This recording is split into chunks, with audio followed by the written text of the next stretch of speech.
Boa noite a todos e a todas. Iniciamos agora ao vivo mais um Girando a Mesa, o programa de entrevista do Coletivo Nacional Espíritas à Esquerda. Girando a Mesa é um programa que aborda questões sobre política, sociedade, religiões e espiritismo.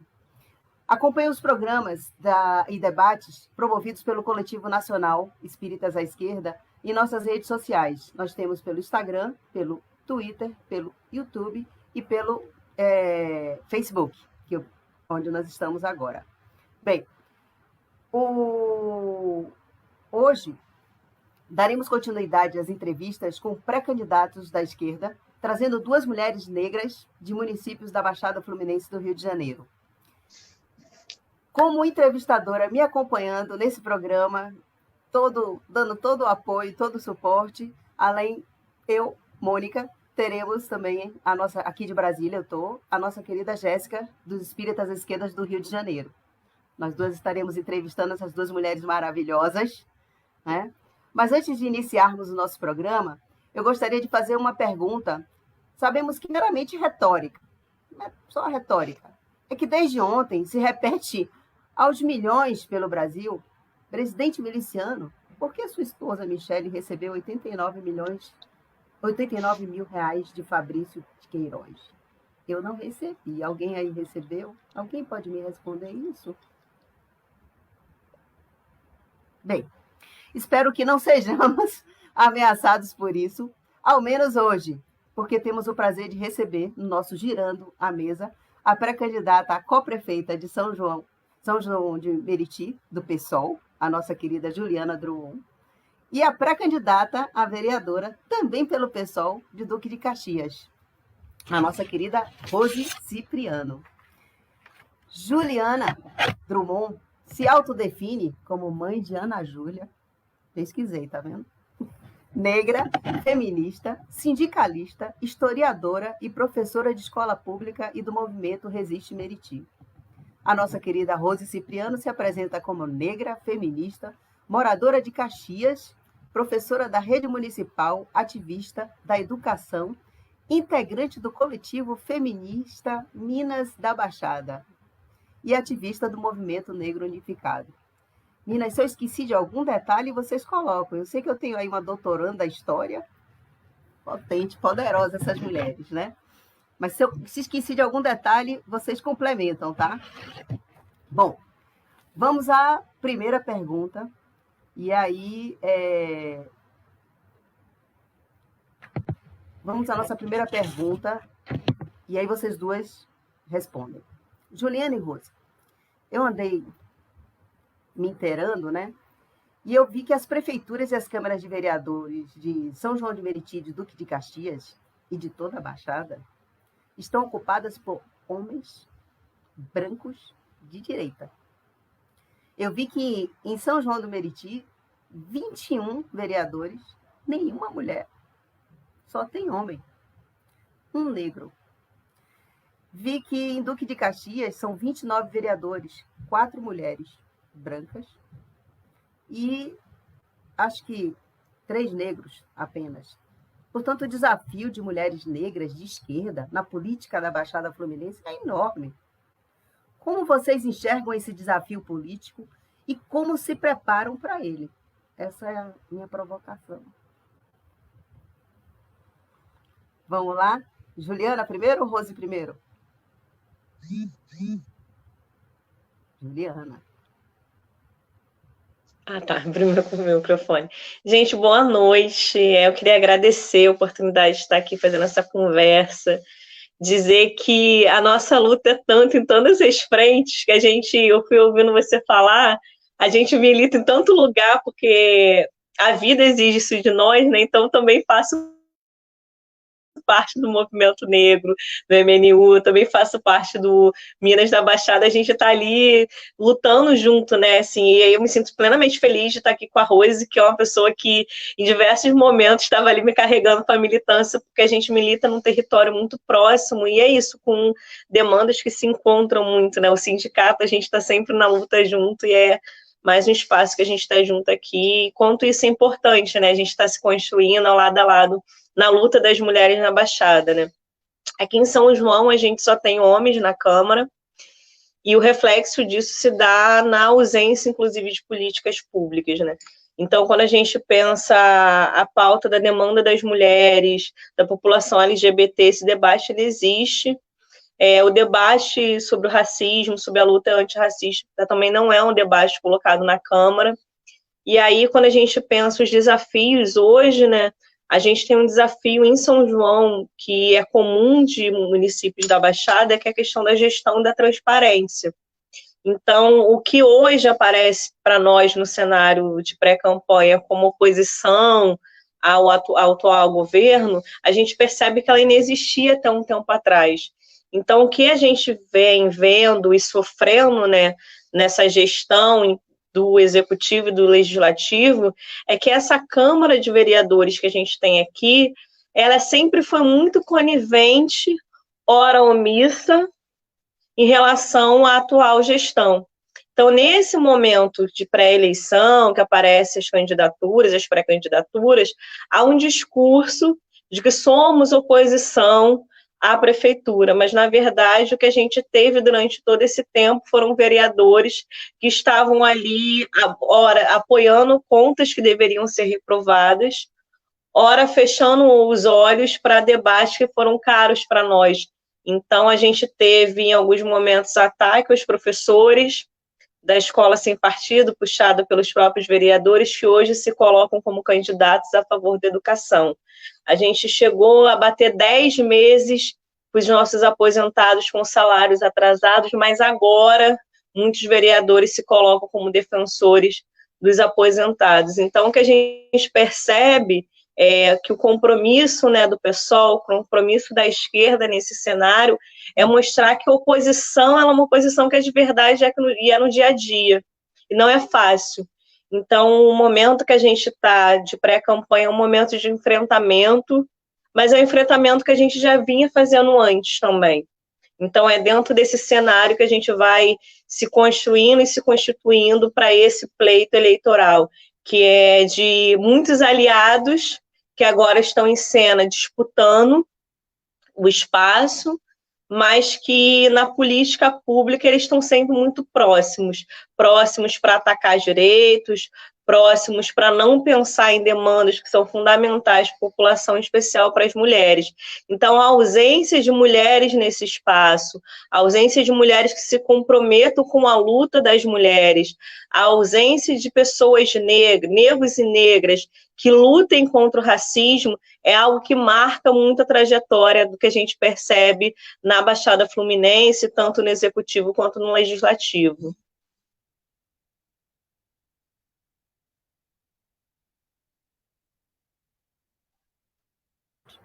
Rose?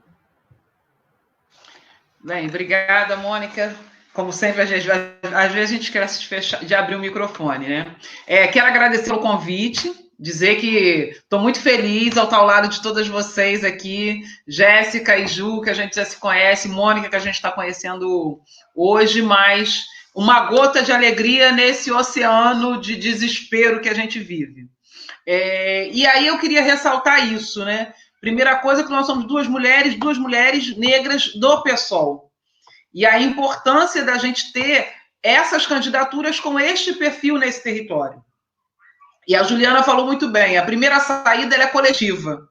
Não é à toa que nós não estamos em lutas individualizadas, né? Que a gente se organiza no sindicato, que a gente se organiza junto às mulheres da cidade, da Baixada, né? A gente faz parte do Fórum Municipal dos Direitos da Mulher e do Fórum Municipal da Baixada dos Direitos da Mulher. E não é à toa que a gente se organiza no movimento negro. Então, acho que para a gente fazer essa resistência cotidiana nesse território que já é tão difícil, a primeira saída ela é coletiva. Então, isso é que tem permitido a gente a pensar em ocupar esses espaços, a fazer esses enfrentamentos. Porque é isso, a gente ainda está num território ainda de muito coronelismo, né? De muita dureza, muita venda de voto, muito mandos e desmando, né? A gente está numa cidade que, por exemplo, hoje o prefeito é do MDB, né? E é aliado às ideias de Bolsonaro. Então, imagina como que é o enfrentamento nesse cotidiano. Então, essa saída coletiva é muito importante para a gente, né? E pensar essa representatividade. Aqui, se por um lado, né, a gente tem cidades que não têm vereadoras, como é São João, e tem outras cidades na Baixada Fluminense, aqui a proporção, além de ser pequena, é uma vereadora para cada 6 vereadores, é essa a proporção que a gente tem na cidade. Mas quem são essas vereadoras? Porque foram as mesmas vereadoras que votaram em pacotes contra a educação, né? E a educação vem resistindo em todos os espaços. Não é diferente aqui em Duque de Caxias, né? São as mesmas vereadoras que, quando teve o enfrentamento com todo o movimento da escola sem partido, né? Mas que tinha um partido, votaram para a retirada da palavra gênero no plano municipal da cidade.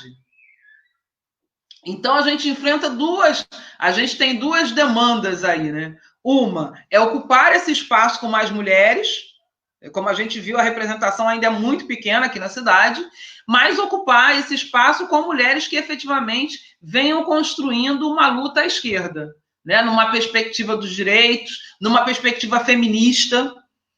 E aí a gente está falando de um território onde o fundamentalismo é muito forte, é uma marca registrada dessa cidade. Então, essas frentes desse cotidiano, esse enfrentamento que é coletivo, né, e ocupar esse espaço, mas ocupar esse espaço com uma nova política. A gente tem falado muito sobre isso, né? Que é uma construção de uma política mais ampla, de uma política coletiva, e é isso que a gente tem buscado no nosso enfrentamento cotidiano e na ocupação. Aqui, por exemplo, a gente está lançando a pré-candidatura junto a uma bancada coletiva, né? Junto com outros companheiros e outras companheiras do PSOL, e aí traz essa questão da paridade, traz essa questão das lutas sociais, porque a gente acredita que esse espaço precisa ser ocupado pela a esquerda, né? E não nessa organização e na organização que a gente tem aqui de um fundamentalismo à direita e de retirada de direitos, né? E principalmente exercendo a função, né? Que muitas vezes as câmaras legislativas aqui da Baixada, e vou falar de Caixinha especial, é muito mais uma correia de transmissão do que cumprir o seu papel de fiscalização do executivo. Obrigada, meninas. Isso me inquieta muito. Eu queria muito futucar as mulheres, e principalmente as mulheres negras, a serem mais atuantes. Eu louvo vocês. Jéssica, com você, minha querida. Olá, gente. Boa noite. Meu nome é Jéssica, né? Como já fui apresentada aqui pela Mônica. Eu sou professora de Geografia, milito do lado dessas mulheres, essas duas mulheres maravilhosas, dentro do partido do PSOL, e também faço parte do coletivo Espírita da Esquerda. E como as duas já falaram muito, né, dessa conjuntura política atual, né, que a gente vive, principalmente na Baixada, né, a gente tem todo um governo bolsonarista, né, que tem como base o fundamentalismo religioso, principalmente com a figura da Damares como sua ministra, né? O que às vezes é muito deixado de lado por muitas pessoas, como se ela só fosse um acessório qualquer dentro do governo. E hoje, né, principalmente nessa última semana, a gente consegue perceber o papel fundamental que ela tem com esse governo, né? Desse conservadorismo completo que vem sendo incutido dentro da sociedade, muito mais no momento atual, né? De contrapartida com isso, a gente tem as religiões espíritas, né? Que tem um quê de resistência muito grande, principalmente as religiões de matrizes africanas, né? Nesse sentido. Uma questão de resistência que consegue, né, dialogar mais vezes melhor do que com outras religiões que tem esse conservadorismo muito arraigado, né, vamos dizer assim, com pautas menos progressistas para a sociedade atual. E nesse sentido, né, eu queria levantar aí a bola para vocês duas, para ver se vocês conseguem fazer um debate sobre como a esquerda conseguiria entrar, por exemplo, se a esquerda consegue dialogar com essas pautas progressistas das religiões, pensando que a religião não é sinônimo de conservadorismo, né? O que vocês acham dessa possibilidade? Vocês acham que é possível isso acontecer na Baixada Fluminense, assim como em outros locais?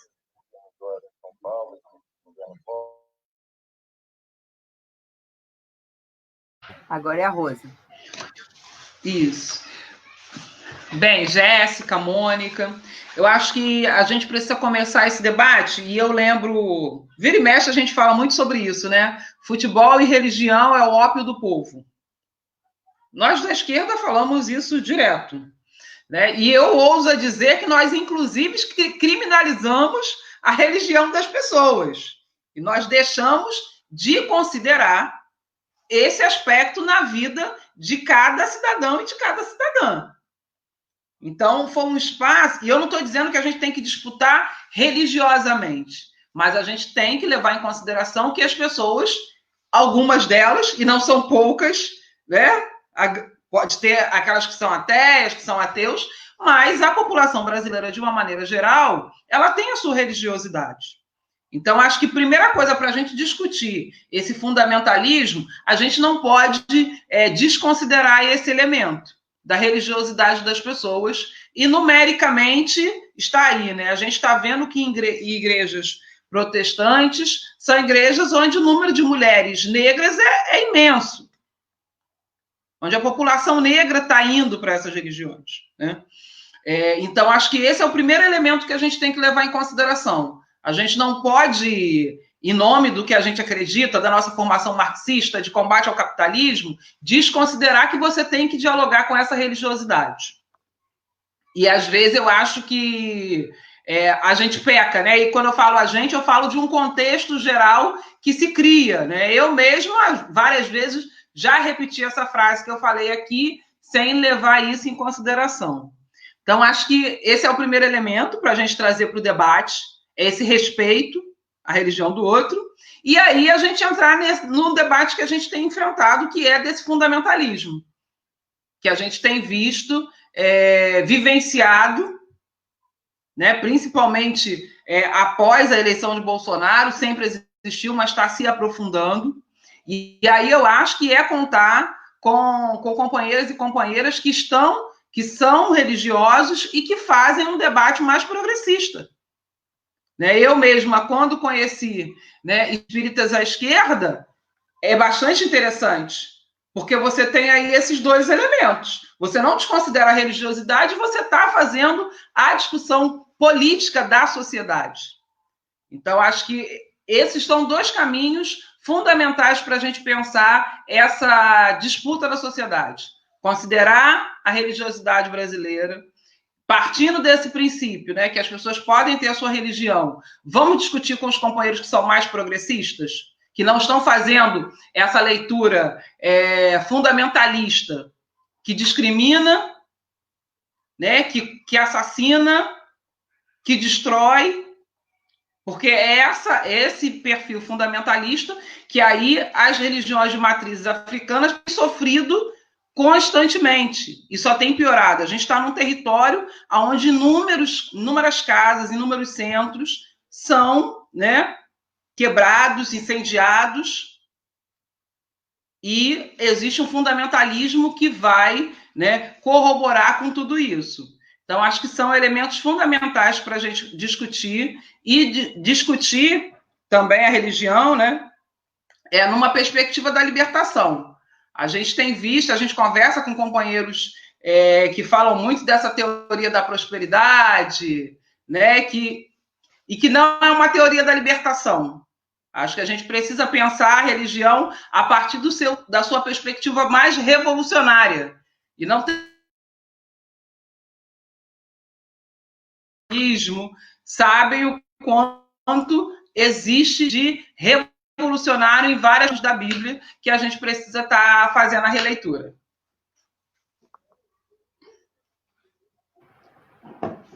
Juliana.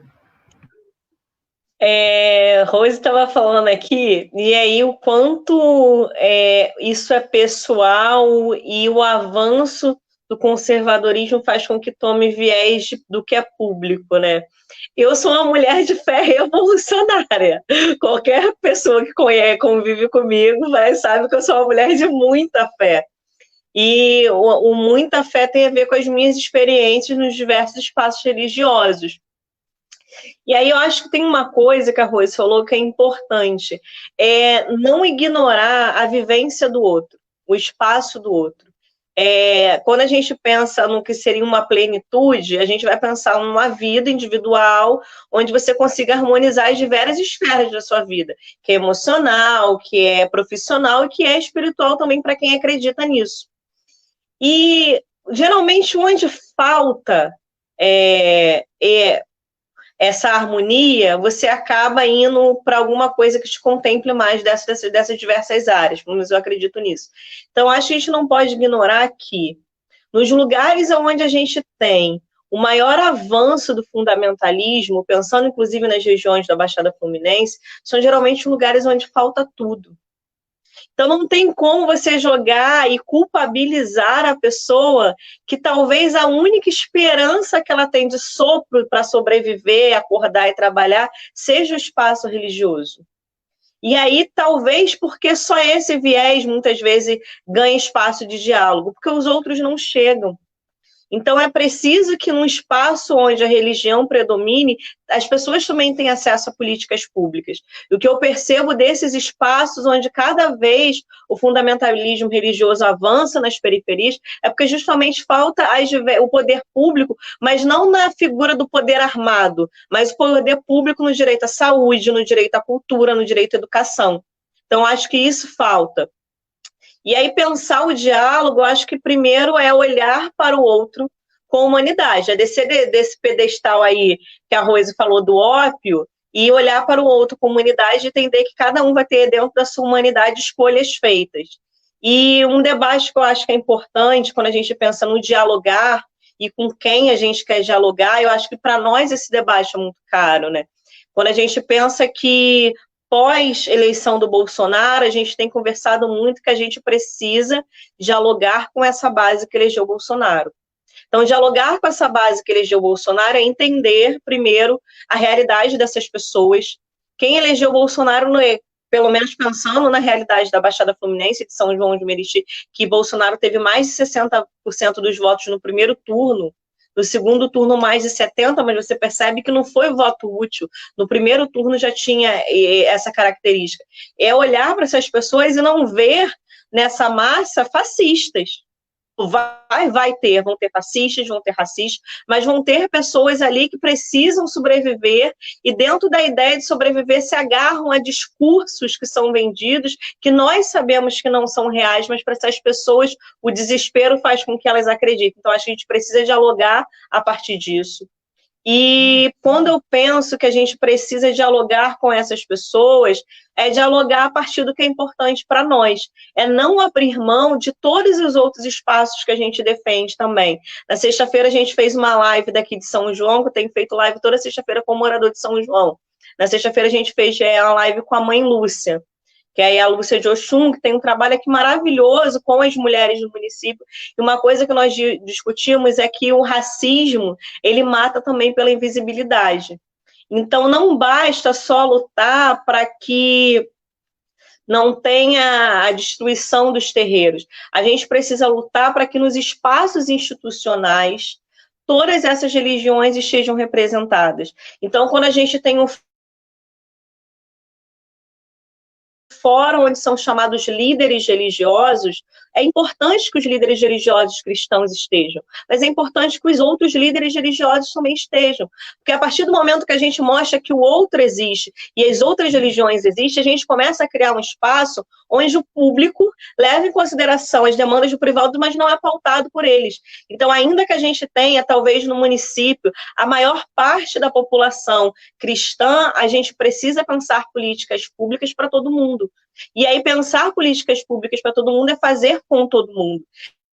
Então, eu acho que a gente precisa avançar em ter um diálogo mais afetivo, mais harmonioso com essas pessoas que a gente encara e vê que o fundamentalismo tem muito espaço, mas também através das instituições buscar que cada vez mais esses espaços institucionais sejam espaços democráticos. E aí é combatendo o racismo, que é estrutural, um racismo que está dentro dessas instituições, que passa pelo silenciamento. Porque se você ignora que existe o outro não vai estar lá para se posicionar e apresentar suas demandas. E aí fica uma demanda hegemônica e toda uma política pública pautada, talvez na maioria, que nem sempre é, mas que parece como a única religião.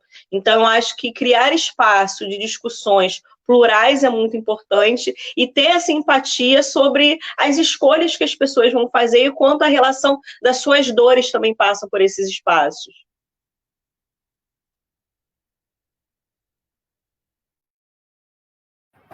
Perfeito.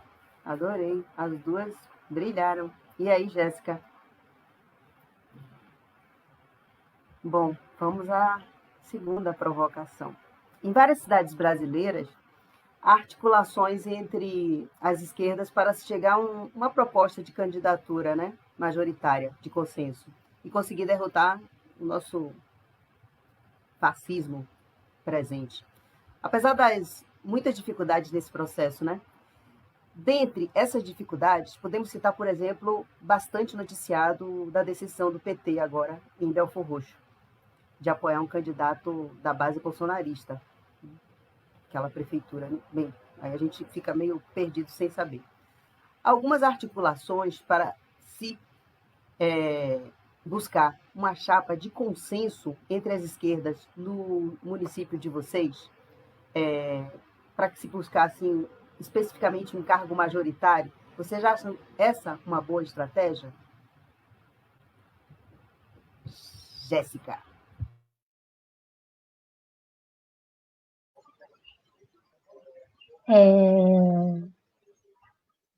Vamos lá.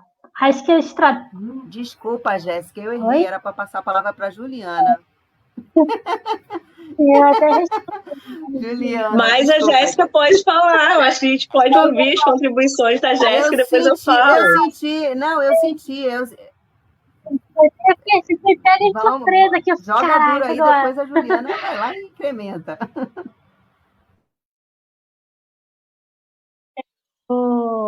Eu vou começar, né, falando sobre... acho que se aliar com o fascismo nunca vai ser boa coisa, né?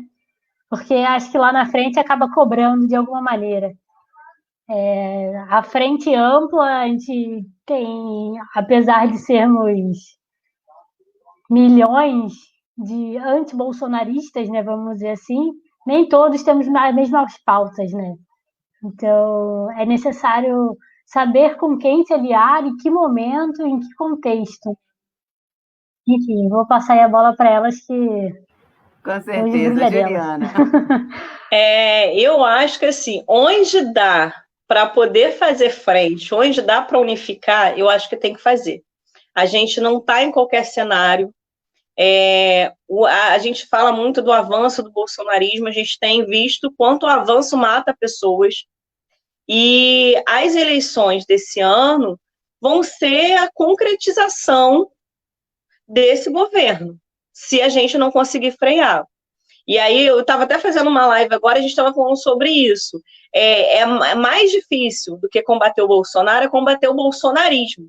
Porque a gente não vai só combater o candidato que é do partido do Bolsonaro.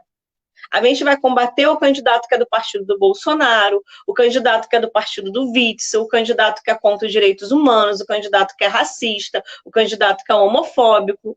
Então, a gente tem ali vários que vão se colocar em oposição ou não, disputando os espaços que levam a bandeira do bolsonarismo. Então, sozinhos, nós do PSOL não vamos dar conta. Então, onde é viável e é possível, a gente tem que, sim, construir essa frente ampla, essa frente de apoio, de luta contra o bolsonarismo. É estratégico. Onde se esbarra? No programático. Vão ter alianças que são inviáveis de ser feitas por questão de programa. Então, assim, o que eu penso, por exemplo, do pessoal aqui em São João, a gente precisa de um programa que barre o bolsonarismo. E quem puder se somar a ele vai ser bem-vindo. E isso passa também não só com uma aliança com os partidos, a gente precisa também de ter os movimentos sociais junto a esse movimento para barrar o bolsonarismo. É muito triste, inclusive, dar esse dado, por exemplo. Hoje, a gente tem como constituição, construção partidária, o PSOL em São João de Meriti como partido que veio fazendo oposição ao governo atual desde o início.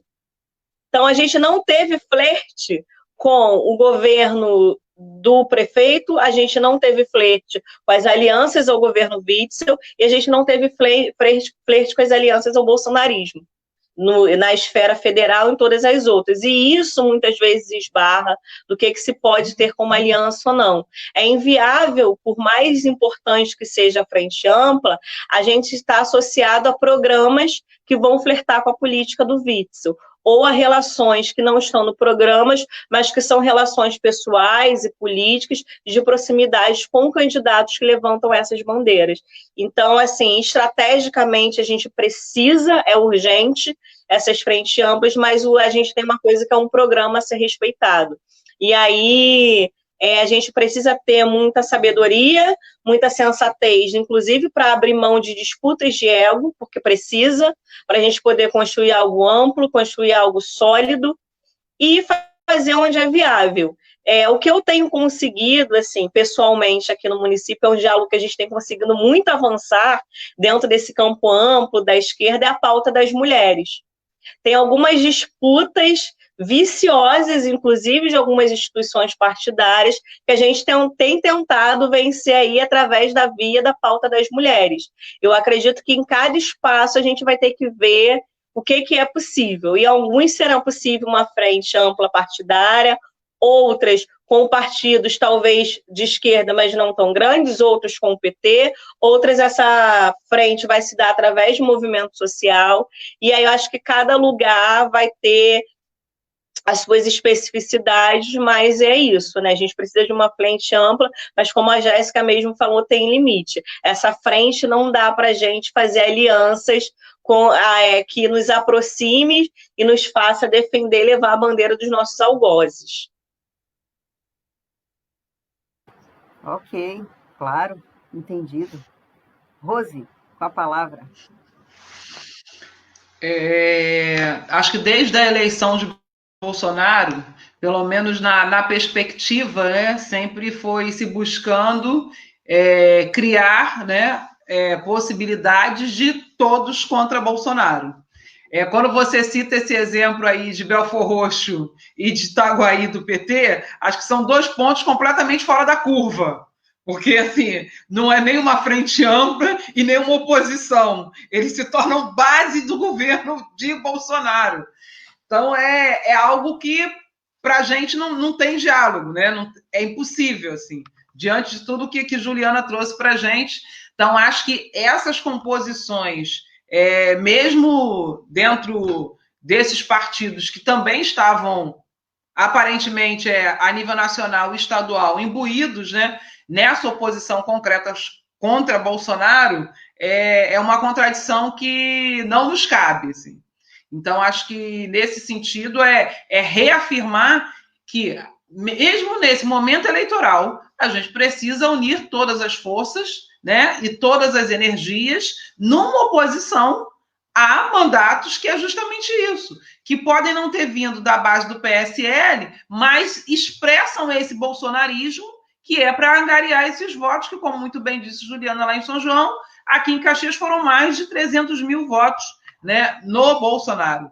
E a gente tem muito isso aqui em Duque de Caxias, né? O prefeito da cidade, por exemplo, para vocês terem uma ideia, retira o nome de uma escola, que seria o nome de uma ativista da educação, e coloca o nome, né, do pai do Bolsonaro. E você tem toda a família vindo para Caxias para poder inaugurar essa escola. E isso é só um dos exemplos mais bizarros. Né? Só um dos exemplos mais bizarros.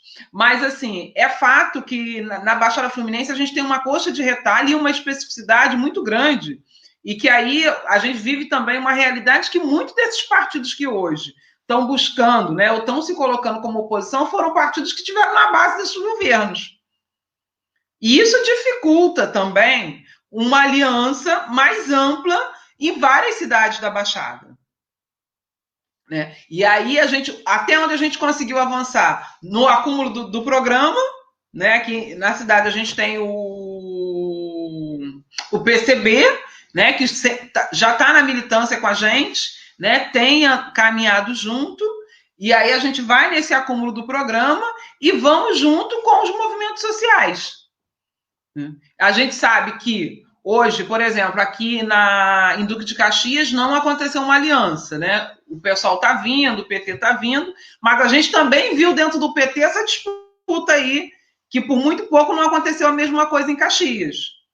Né? Então, por muito pouco. Teve uma militância aqui que conseguiu colocar uma candidatura que vem do movimento sindical, que é a candidatura negra, e aqui em Caxias a gente está caminhando muito para ter uma frente, uma oposição, né, a esse governo aí bolsonarista, mas ainda a gente não conseguiu avançar para uma chapa que unificasse todos esses partidos. Então, hoje a gente está construindo esse caminho aí dessa oposição com relação aos candidatos, porque aí é uma disputa, né? Você vê a direita disputando o espólio do bolsonarismo, que é um pouco isso que tem acontecido aqui na Baixada Fluminense. Mas a gente tem tentado essa resistência e pensando ações, né, juntas de oposição ao bolsonarismo aqui na cidade. Desafio grande. Jéssica, agora é você. Eu vou resgatar uma frase que a Rose estava falando lá no começo, né? Sobre representatividade de mulheres, né? No meio institucional, né? Nesse sentido, né, eu vou perguntar para vocês o que esperar, né, da candidatura da vereança de uma co-prefeita, né? O que esperar de vocês? Ser mulher, ser negra, é o único ponto necessário? Né? A representatividade para mulher é só o suficiente? O que vocês acham disso? Jéssica e Mônica, eu acho que a gente não pode ter dúvida. Desculpa. Não deixar. Eu vou te cortar, Rosa, desculpa. Não, esse sentido de só, não é só porque já é coisa pra caraca na sociedade que a gente vive, sim, né? Mas só para não deixar ficar alguma coisa entendida errado, sei lá. Não. Eu acho que é isso, assim, a vida ela é feita em camadas, né? E nessa primeira camada é fato que a política, né, mundial e a brasileira em especial não é um espaço de mulheres. Então a gente não pode ter dúvida nessa nossa bandeira. A representatividade de mulheres no espaço político, sim, ela é importante, ela é fundamental. E a gente tem que defender, a gente tem defendido isso, né? O pessoal, por exemplo, quando vai fazer a discussão, é a discussão de 50% de mulheres nesse espaço.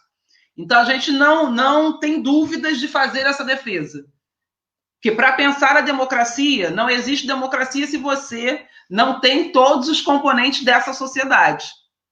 Né? E as mulheres, de uma maneira geral, e as mulheres negras são subrepresentadas no espaço político.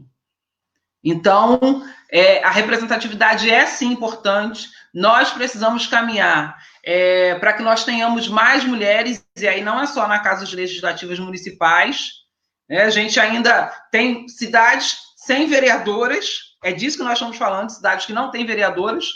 Nós temos várias cidades que nunca tiveram prefeitas, assim como governadoras, e a primeira presidenta do Brasil foi, né, golpeada, como nós vimos. Então, não há dúvida sobre essa representatividade. E aí, agora a gente entra na disputa da sociedade. Que representatividade é essa que nós queremos? Não só das mulheres, mas de homens, indígenas, LGBTs, que seja uma representatividade que defenda direitos, que seja anticapitalista, né, que dê voz, ecoe junto aos movimentos sociais. O debate da representatividade e qual é a disputa que nós vamos fazer na sociedade, eu sempre olho muito para todas as ocupações que a gente quer fazer. Porque essa política, né, que sempre foi eurocêntrica, que sempre foi masculina e que sempre foi branca, ela nunca foi espaço da população. Isso não é de hoje. Haja visto aí, a gente brinca que é desde as capitanias hereditárias, né? E continua. A gente tem famílias, desde a família a outras famílias. Família Collor, família Sarney. Aqui em Duque de Caxias, né? A família Reis. Já teve a família Zito.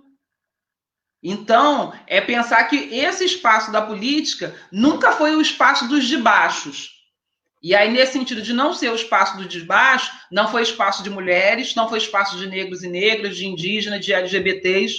Então, é essa representatividade real, né? Porque não dá para pensar que numa população onde nós, mulheres, somos a maioria, né? Em mais de 99% dos municípios do país, a gente ainda viva...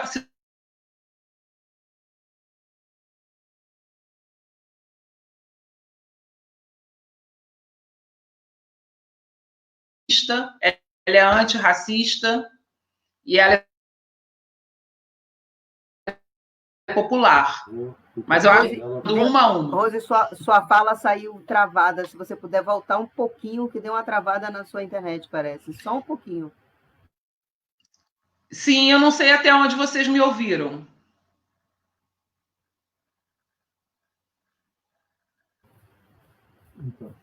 Então, a gente conseguiu ouvir você até a parte que você falava dessa representatividade dos municípios, né? O total de municípios, e a gente quase que não representa mulheres, negros. Aí daí travou, começou a picotar e a gente não ouviu mais.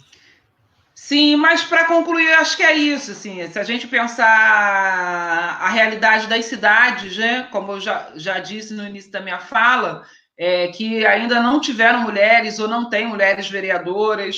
Então, acho que é fundamental a gente pensar essa representatividade, e nessa disputa da sociedade ela precisa ser anticapitalista, antirracista, nessa disputa mesmo de concepção de sociedade. Perfeito. Juliana.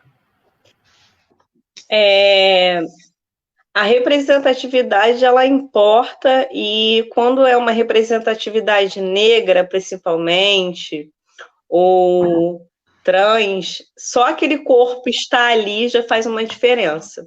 Porque muitas pessoas não vão estar dispostas a dividir o mesmo espaço com esses corpos. Então, isso é importante. A representatividade, ela é importante, ela precisa existir, porque quando a gente pensa, por exemplo, nos homens brancos que ocupam a política, a gente vai ter opções lá à direita até à esquerda, mas a gente tem opções. Rose trouxe esse debate algumas vezes de por que não uma candidatura só de mulher e apoiar em torno delas? Esse debate não existe quando a gente pensa os homens. A gente vai ter várias candidaturas de homens e eles vão se eleger e as pessoas vão votar. Então, a gente precisa, sim, ter a representatividade. A gente precisa de ter pessoas num espaço que não foram pensados para ela. A política não é um espaço pensado para nós. A política não é um espaço pensado para as mulheres, não é pensado para as mulheres trans, não é pensado para as mulheres negras. Então, é importante que a gente esteja nesse espaço e que os nossos corpos tragam pautas que são representativas, sim. Para nós, do PSOL, para nós que reivindicamos o socialismo, só a representatividade não vai ser suficiente. A gente vai se colocar com um combate às diversas opressões. Então, essas opressões, elas vão se dar por gênero, elas vão se dar por raça, elas vão se dar por classe. Enquanto a gente não acabar com o racismo, a gente não vai ter democracia. Enquanto a gente não acabar com o machismo, a gente não vai ter mulheres em situações de liberdade plena. Mas enquanto a gente não acabar com o capitalismo, a gente não consegue destruir essas opressões. Então, é importante a representatividade, é importante que a gente tenha mulheres, mulheres negras, mulheres trans, gays, é importante que a gente possa exercer a democracia nos espaços institucionais. Mas o nosso compromisso, que reivindicamos a pauta do socialismo, a pauta do comunismo, passa por uma luta de representatividade que é contra todas as opressões. E aí não é só barrar o bolsonarismo, é barrar também a pauta econômica, é barrar o capitalismo que cada vez tem precarizado mais as pessoas. E aí quais são essas pessoas que são mais precarizadas? Vão ser as minorias. Então, é muito importante que seja representativo, mas, obviamente, cada partido, cada instituição vai ter um programa. E, no nosso caso, a pauta econômica é muito cara para nós, que é a luta anticapitalista. E aí, pensar isso é pensar, inclusive, que algumas mulheres vão estar nesse espaço e se não tiverem aliadas à luta antimachista, à luta antissexistas, elas vão votar em projetos de leis que massacram mais ainda as mulheres trabalhadoras. Não adianta, para nós, não adianta uma luta pela população LGBT se é uma luta a partir do viés econômico neoliberal. E aí o que a gente percebe? Que as mulheres, em especial, que se colocam não só pela representatividade, mas para combater esse modelo capitalista, são as mulheres que vão tentar silenciar. É desconfortável, talvez, ter mulheres em postos de poder. Mas se essas mulheres compram a bandeira da luta anticapitalista, essas mulheres são freadas, porque essa luta vai ser contra a milícia. Essa luta vai ser quem lucra com a morte da classe trabalhadora. Então, assim, eu acho que para nós, o pessoal, para boa parte das mulheres da esquerda, Marielle representa muito. E é uma representatividade que para nós era plena. Porque não era só uma luta de uma mulher negra, mas era uma luta de uma mulher negra que estava se colocando contra todo esse modelo das diversas opressões. Então, para nós é muito cara a representatividade, mas uma representatividade que se coloca contra essas diversas opressões. Quando a gente diz que é uma igualdade de sociedade, uma sociedade democrática, é igualdade de direitos, de igualdade de acesso a esses direitos, que o capitalismo não nos permite ter. Perfeito. Eu estou aqui impactada. Vamos lá. Juliana, depois Rose. Meninas, eu vou agora tomar emprestada a pergunta feita pela jornalista Cíntia Cruz, no seu artigo intitulado Políticas Públicas para Mulheres Negras da Baixada Fluminense, publicado no Fórum Grita Baixada, em junho desse ano.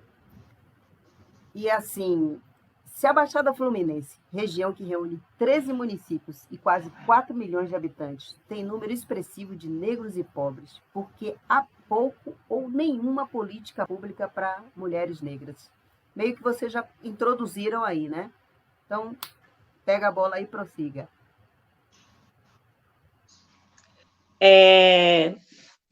Eu penso que a gente tem esse cenário hoje porque a miséria dá lucro. Em São João, a gente tem mais de 70% da população sem registro formal de trabalho, trabalhando na informalidade. Quem é que lucra com a miserabilidade? Semana passada eu fui visitar um bairro daqui que a gente tem alguns mapas, né, de desigualdade social, que aí olha para São João e fala assim, não tem saneamento básico nenhum. Aí o pessoal fala assim, mas não é possível que tenha um lugar que não tenha saneamento básico nenhum, alguma coisa vai ter. Tem um monte de lugar. Mas quem é que lucra com isso? São aqueles que estão na política, são aqueles que estão reproduzindo suas famílias, como a Rose falou. Então, acho que para romper esse modelo de onde as pessoas não estão representadas, elas precisam ter acesso. Elas precisam ter acesso à educação pública, gratuita e de qualidade. Elas precisam chegar no posto e o posto está ali para atendê-la, não ser uma barganha. Porque na medida, o que a gente tem na Baixada de gerações e gerações é a ausência de políticas públicas. Então, isso só reforça o favor, o apadrinhamento, a ideia de que para você conseguir um exame no posto de saúde, você precisa estar apadrinhado por alguém, quando, na verdade, aquilo era para ser uma política pública de direito para todos. Então, enquanto a gente não conseguir romper essa lógica do apadrinhamento, essa lógica da ausência de políticas públicas, a gente vai ter a população, de modo geral, subrepresentada nesses espaços de poder. É muito importante, e eu acho que o Rose, inclusive, pode falar mais disso. Por que se ataca muito a educação? Porque acaba sendo um espaço onde muitas vezes é a única representação do governo ali. Não chegou nada, mas chegou a escola. Então vai ser na escola que a gente vai tentar abrir esses debates, porque já não tem o posto, já não tem um monte de coisa. Então o que se faz? Se ataca. Então o que a gente percebe, né? Na Baixada a gente tem vindo no movimento onde os funcionários públicos estão diminuindo, porque não abre concurso, porque tem um sucateamento. E aí, quem é que ocupa esses postos? Na saúde vão ser os comissionados, os contratados, na educação também. Então, o vínculo com aquele espaço público, a luta pela manutenção daquele serviço público, ela se torna muitas vezes inviável. E aí isso reforça cada vez mais que o que deveria ser direito é algo que tem que ser negociado com o vereador, é algo que tem que ser negociado com o subsecretário. Eu tenho que fazer a campanha de alguém para que minha rua seja asfaltada. Eu tenho que apoiar alguém para conseguir fazer um exame. Então, o que eu percebo, assim, esse artigo que a Cíntia traz, eu acho que mostra muita realidade da Baixada, que é algo que a gente vem aí a passos de formiguinha tentando romper, que é o público para o público, não que esse serviço público não seja utilizado como bem familiar, não seja utilizado como bem particular, que as pessoas não sejam donos do que deveria ser acesso gratuito para todo mundo. Porque quando as pessoas começarem a ter acesso a esses espaços, elas vão se sentir parte dessa sociedade e elas vão reivindicar. Quando você faz parte da escola do seu filho, você entende que aquele acesso tem que ser para todo mundo e que aquela escola tem a obrigação de ser uma escola boa, você luta para aquela escola continuar lá. E aí você luta para quem for eleito não ser alguém que vai sucatear essa escola. Então a gente precisa conseguir que as políticas públicas cheguem para as pessoas se sentirem ali fazendo parte daquela vida cidadã, e aí o governo popular democrático, de fazer prestação de mandato, de ouvir as pessoas para construir o programa, e durante os governos ouvir os movimentos sociais, ouvir as associações de bairro é fundamental, para as pessoas se sentirem parte do que é público e começar a lutar para ser representadas por pessoas que vão entender que aquilo ali é para todo mundo.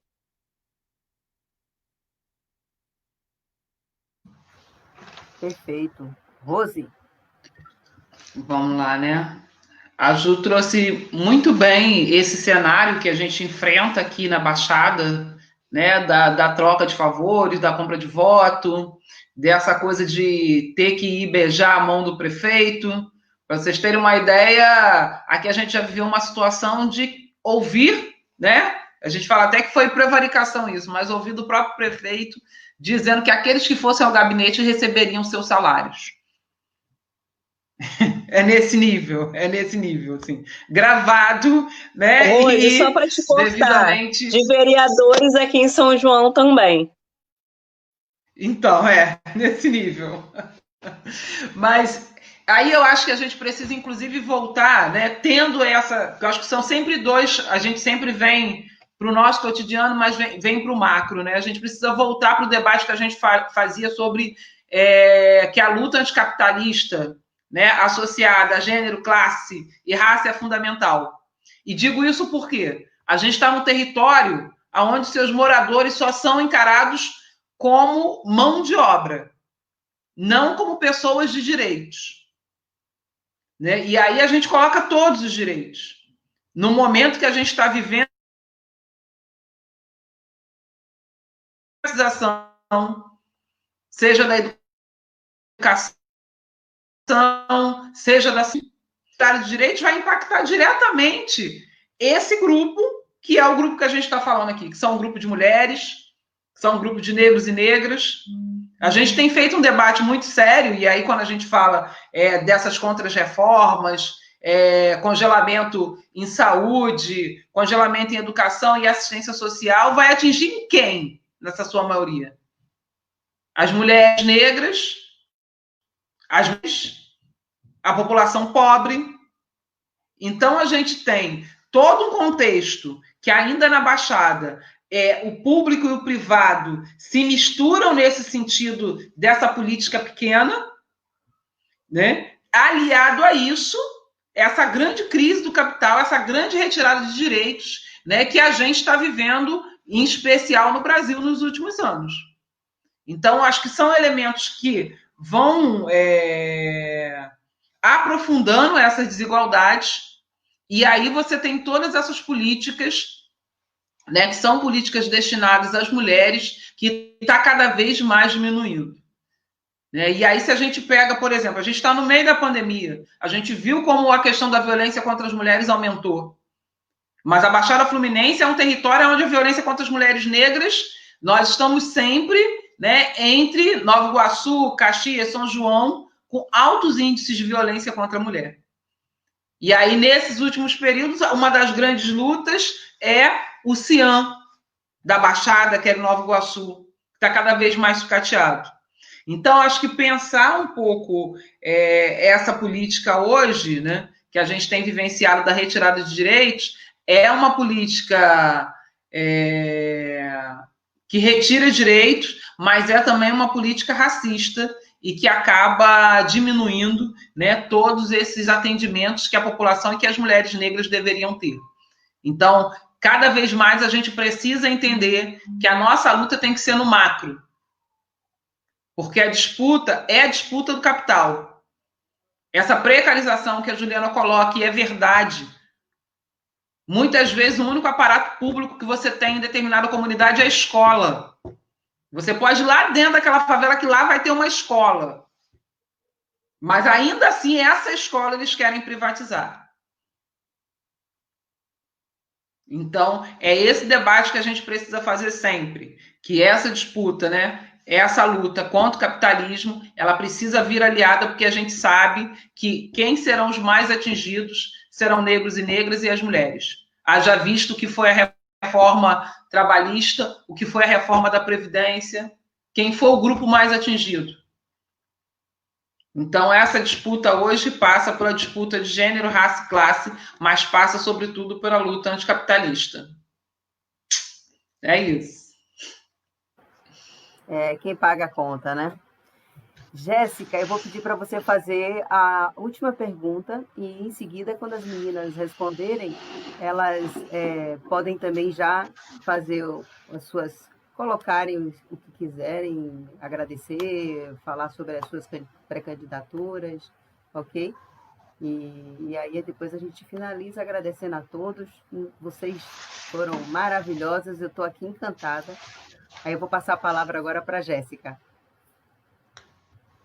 Vou começar então minha última pergunta, agradecendo também o convite, né, de poder mediar essa mesa, né, junto com vocês. É um prazer te conhecer, Mônica, enfim. Aproveitando esse ponto, né, que a Rose estava falando sobre a pandemia e todo o momento diferenciado que a gente vem vivendo nesses últimos meses, né, um ponto interessante é como o governo Bolsonaro também, ele se mostra frágil perante um Congresso, né, fazendo alianças com o Centrão ali, abrindo um pouco, né, a sua margem e se demonstrando frágil perante ao Congresso, mas ao mesmo tempo a propaganda, né, que ele vende nos meios de comunicação é totalmente contrário. Ele consegue fazer essa mudança de perspectiva, né, do que o que está acontecendo e o que ele mostra o que acontece. Como ele consegue capturar também as pautas. Um exemplo disso foi o auxílio emergencial, que primeiro ele começa querendo um valor muito abaixo e com com a posição, né, da oposição, consegue aumentar o valor, e agora ele começa a crescer também a sua, como se diz? A sua... Gente, esqueci a palavra. Mas ele começa a crescer nas... Popularidade. Avaliação. Popularidade, isso. Ele começa a crescer novamente a popularidade, dizendo que o auxílio é um ganho que ele quis dar, né? Então, indo por esse caminho de comunicação, né, como toda a campanha da esquerda vai ser feita, né, nos meios de comunicação, como vai ser esse desafio, né? Porque as campanhas, principalmente de esquerda, eram feitas na rua, era a gente debaixo do sol, distribuindo panfleto, parando para conversar com um, com o outro, né? E como conseguir, né, se infiltrar nesse meio de comunicação, como conseguir reverter isso, romper esse algoritmo, romper a nossa bolha, né? Quais os desafios que a esquerda, né, tem isso? A gente consegue disputar isso? Como a gente vai disputar isso, né? Acho que a minha pergunta é essa e foi um prazer estar com vocês essa noite.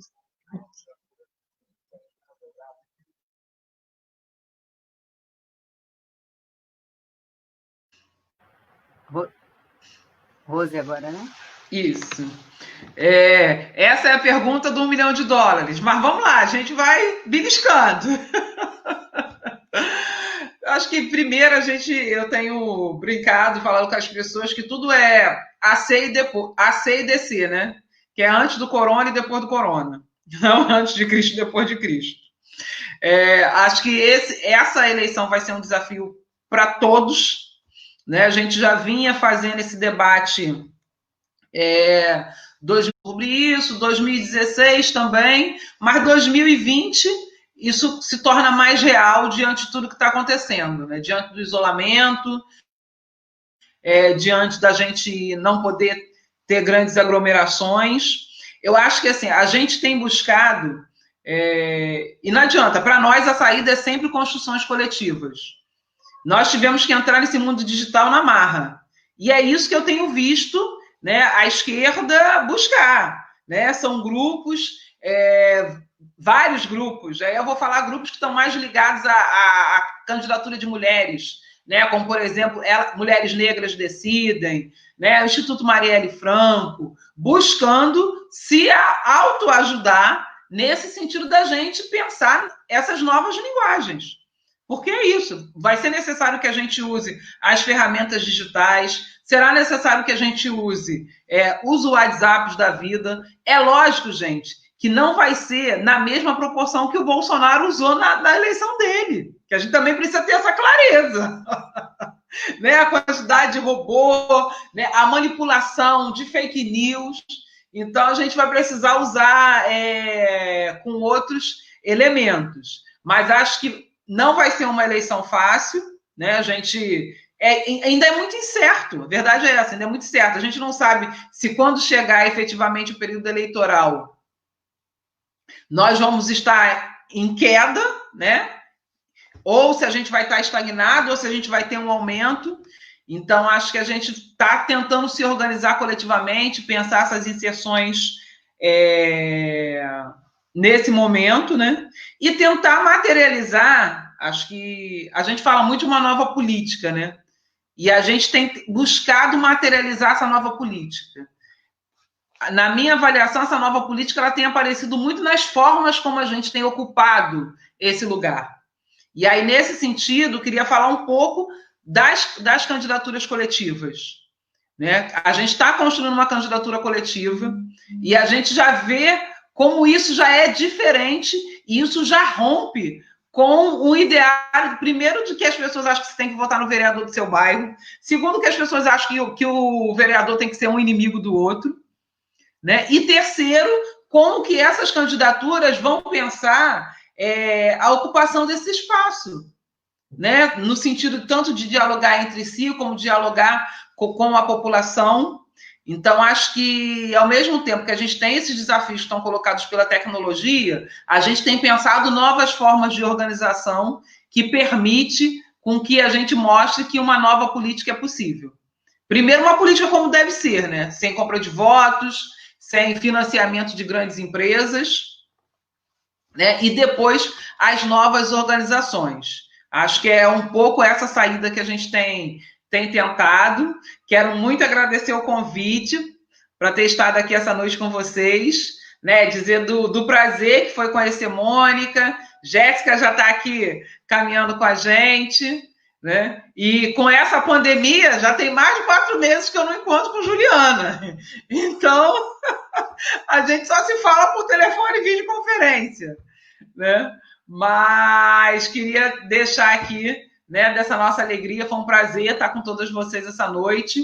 E vamos ocupar esse espaço, porque é fundamental que essa política ela tenha mais a cara de mulheres negras, a cara de trans, de LGBTs, de indígenas, de negros e negras, a cara do povo. Juliana. Gente, eu e Rose, a gente estava numa pegada de pelo menos reunião 2 vezes por semana. E agora esse isolamento isolou mesmo o contato físico, né? Eu acho que assim, tem algumas coisas que são importantes e caras para nós, que o Rose já levantou. Haja cursos de mídias, né?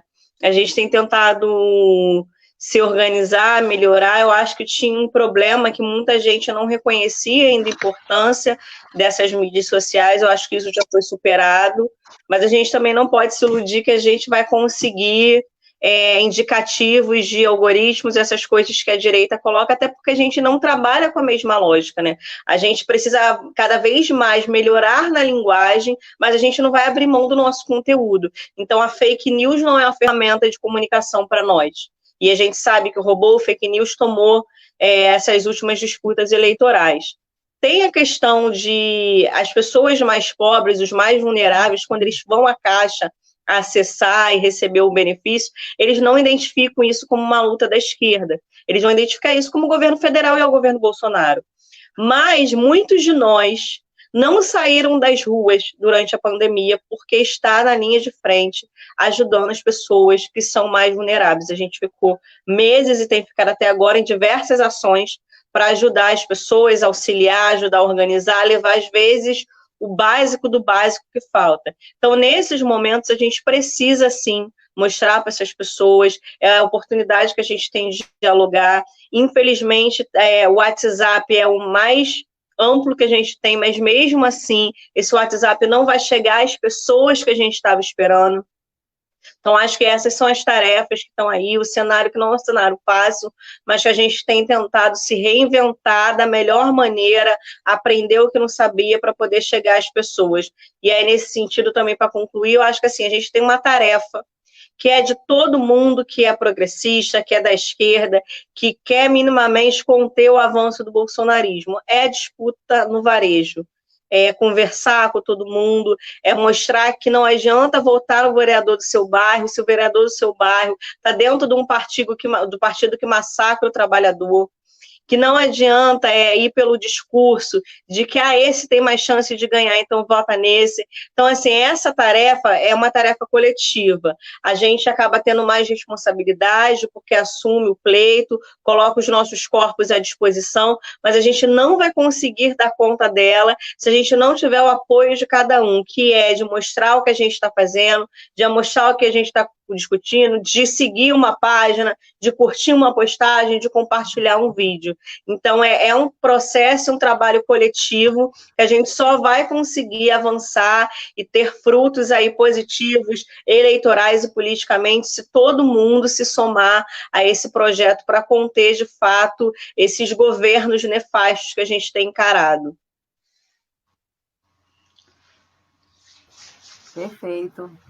Juliana e Rose, eu desejo sucesso para vocês. Quero ver a minha co-prefeita e a minha vereadora me representando, mulher, negra, por favor. Jéssica, muito obrigada, parceira. E, assim, quero agradecer ao público que entrou, que saiu, que acompanhou a gente.